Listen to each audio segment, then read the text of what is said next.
Hello and welcome back to the channel. Today I'm going to take a look at Dead Island 2 with you here, and if you haven't played this yet, it's my hope that you'll maybe check it out. And if you have played it but haven't checked out the DLCs, I'm hoping maybe I can talk you into one or both of those as well. So really, I made this video for some friends that I've been talking to about the game a little bit recently, and I wanted to kind of really just use this to illustrate some of the stuff I've been talking about with them a little bit, why I've been enjoying the game so much. But yeah, if you're somehow unfamiliar with this game, it is a post-apocalyptic game where you're obviously fighting zombies here, right? But it's set in Los Angeles and all around the Los Angeles area, and it's just a goofy good time. It's just fun, right? For an apocalyptic game here about the end of the world. It's very light-hearted and really optimistic, even at its core, and I love it for that. Right? If you are one of my friends, you will know that I'm a massive fan of The Last of Us and both games, and those games can be really bleak and really dark, and I love them for that. But sometimes you want something that is not quite so heavy, right? And I love a post-apocalyptic story like this one that is fun and lighthearted, right? And optimistic, like I was saying before. And if you look at the cast of characters here, I think it speaks to that, right? This great character select sequence here, where you kind of get the overview of everybody, and once you decide who you want to use, you're off and you're on your way. And shortly after the intro, you'll find your way to meeting this movie star named Emma, who has this lovely house out in Bel Air, which is where we are right now here in the footage here. This is Emma's house, which ends up being your home base. So I wanted to show this off just because I love the look and feel of this game, and I just feel like the art design is super strong, right? And the architecture of these homes out in Bel Air speaks to that perfectly. Like Emma's house here, it is everything you would imagine, right? Like just a big-time movie star's house to be like, right? Just this gorgeous, spacious area with these incredible views out the windows and stuff like this, right? And it makes for a hell of a home base. You got your workshop where you can modify your weaponry and stuff like that. That guy there is a trader, so you can buy and sell goods with him, and you'll get these little areas like this all over the game as you progress to new areas. Every spot will have its set up like this, but they're not all big mansions like this, right? They're not all big movie star homes. Sometimes they're quite a bit smaller, but I just wanted to show this one off because you spend a lot of time here, and I just thought this was a great example of the design in this game. Looking at here at the Sola DLC, this was the second DLC that they put out. It's a music festival, a summer music festival that got overrun with zombies. So hence all the blood in the grass and stuff here. But again, another area of the game where I love the design. I just think the art design here and the settings and everything, it's just so strong, right? There's been such great attention to detail in this game all over the place, and I felt like this really was a great exhibition of that. Like, look at the steps on the pool there, the rainbow colors leading down into the water, the shadows on those flotation, those floating balls or whatever those things are, right? Little pool toys, I guess. Everything here, the red sand, the DJ station in the center, those light up banners in the background. I'll pan back to those in a little bit. But yeah, just the flags, the trees blowing in the wind, all of this stuff. It's just like so, just expressive. There's just a lot to look at, a lot to take in, and I find that wherever you are in this game, this is like one of the strongest things that the game has to offer you, right? Just this great attention to detail and creating this world and drawing you in. And everything from those homes out in Bel Air that I mentioned, where rock stars and movie stars live out there and stuff, right? That whole area, very convincing, feels very real, like a place where people would actually live. You know, and then you've got other areas like Venice Beach is, I think we started there as one of the earlier pieces of footage I put in the video. Venice Beach is very authentic feeling, right? They've got like the outdoor gym out there. They've got like a market area, a bunch of stores and shops. Like look here, look at this bar with like the piano keys and stuff like that. I love all of these great ideas here that got put into like every corner of the game. I feel like it's everywhere, even the ugly areas, because you spend some time in like the sewers, you go underground for like train transit routes and stuff like that. Even those ugly areas just have a lot of detail that it all looks amazing. Oh, and I put this clip in here because this is just like a great example of the fun here, right? These people are freaking out because zombies are kind of gathering outside. I think the gates open out there and they're realizing it. Oh no, what are we going to do? They're going to get in the house here.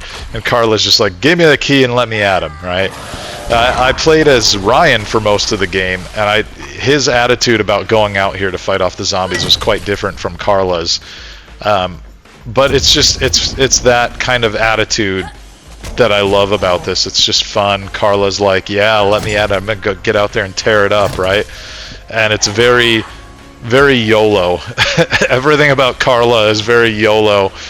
And it just endears you to these characters, right? Like these, the writing is surprisingly good. For being like fun, there's sometimes you get stories where in the interest of trying to be fun, they actually end up being, or against the interest of trying to be fun, I guess I should say, they end up being like kind of like overly silly and annoying, right? Like I know Borderlands humor, for example, is not really my thing, and this is not Borderlands, like at all. This is a different kind of vibe altogether. It's silly and fun, but it's also, oh gosh, I don't know. Like I am kind of endeared to some of these characters, right?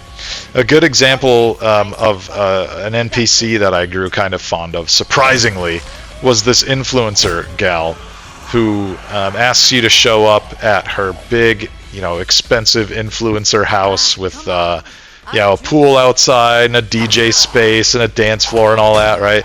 And she's up on the rooftop and there's zombies gathered around and she asks you to come over and help her out. And you get there and you realize this bitch has a camera up there. She is literally just like making a viral video of you cleaning up her compound.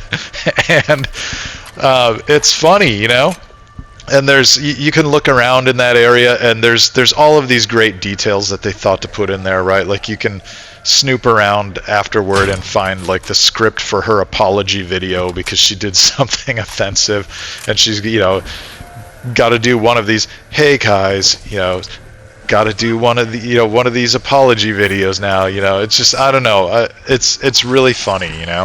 There's a lot of great bits in the game like that, and you can miss a lot of these if you're not like taking the time to just kind of look around and take it in and just go slow about things. And you don't have to, you don't have to look at every little thing if you don't want to, but it's there if you want to find it. And I really appreciate that about the game. So a little bit about the weapons. I think I mentioned earlier about the workbenches and stuff. I've got this axe that's clearly been modified. It's got this toxic gas kind of getting constantly fed to the blade there to make it this sort of caustic thing that causes the zombies to melt down. Unless it's like Big Boy back there, who's a named enemy, by the way. It says Burger66 server.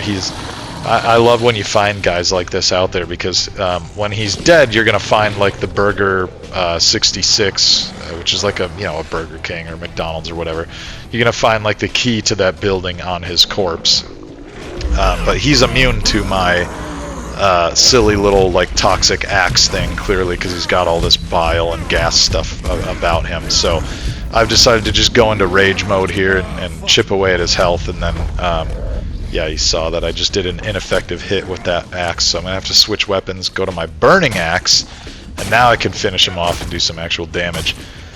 But yeah, look at the axe. If I hold still for a second there, you'll notice these cool little like torches constantly running against the blade to keep the blade red hot so that it like burns the enemies. I love the details like that, you know. You can modify your range weaponry too. That's the other thing I want to call out here too. Like, I kind of didn't know at first if I was gonna be down for a game with so much melee combat. And the melee combat's fun, and with the weapon mods and stuff, it keeps it pretty interesting. But there's a surprising amount of range combat here available for you if you want to pursue it. In my main playthrough, I actually carried more range weapons on me than I did melee weapons. You'll see right there. Look at how many guns I've got on me, and crossbows and things like that. And that stuff is there. If you want to play like a more range-based character, you can. And I like that because I didn't just want to have to rely on melee all the time, right? Sometimes you get a little creeped out by these enemies. You want to keep your distance, right? And so being able to play a range character is nice. But yeah, there's a lot that you can kind of mess around with the weapons. You know, I think you've got like 5 or 6 different elemental mods that you can put on them, and then there's different stuff like making weapons reload faster, or adding damage at the cost of like durability, that kind of stuff. And it's not like super deep, but it's just enough, right? It's just enough to keep things interesting and give you a pretty varied arsenal. But yeah, I wanted to kind of talk about this and you know, say give it a shot, really. PlayStation has their Days of Play sale going on right now. It's late May 2025 as I'm recording this, and that sale is going to go on almost to mid-June. You have to check the dates, but I've seen this game go on sale other times even before Days of Play, and I think DLC and whole game, or base game rather, like the whole package, I think you can spend less than $30 to get all of it. You might even be able to spend less than $25 and get all of it. I can't remember. I feel like my grand total was like $26 or something, and you know, I've gotten over 40 hours out of this game for that money. That's pretty darn good, and I'm gonna probably replay this again at some point, or finish my run as Carla at least.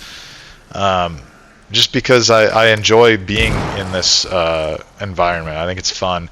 It's also one of those games where, you know, you get XP for every zombie you kill. So if you want to just aimlessly run around killing stuff, you will contribute to your progression just doing that. You don't have to necessarily do a mission if you don't want to do it. If you want to go down to Venice Beach and just snipe enemies for half an hour and not think about anything, you know, unwind from your day or whatever, you can, and that's fun. So but yeah, I wanted to also close on the intro video here, because there's a song that plays in the background from Karen O and Danger Mouse called Drown that I've really come to appreciate, and I'm gonna have to unfortunately talk over it the whole time here because YouTube will copyright strike me, I'm sure, if I just let the music play on its own. But I wanted to just include this because this montage with that song really is a vibe, man. You fire this game up, and this is the first thing you see, and you hear that song in the background, and it really does a great job of setting the tone for the game. And I've listened to that track like on Spotify since numerous times. I've really come to like it a lot. But that's this game, man. This game is just a vibe. That's all I can say in closing, is just the whole thing is a vibe. It's a good time. It's got good humor. And really great sights, as you've seen hopefully in the video. It's a gorgeous game. Base PS5, I thought it looked great. I played it on PS5 Pro now, and I think it looks even better, amazingly. So please do check it out. I don't think you'll regret it. I really thought it was a strong game. So thanks, and we'll catch you next time.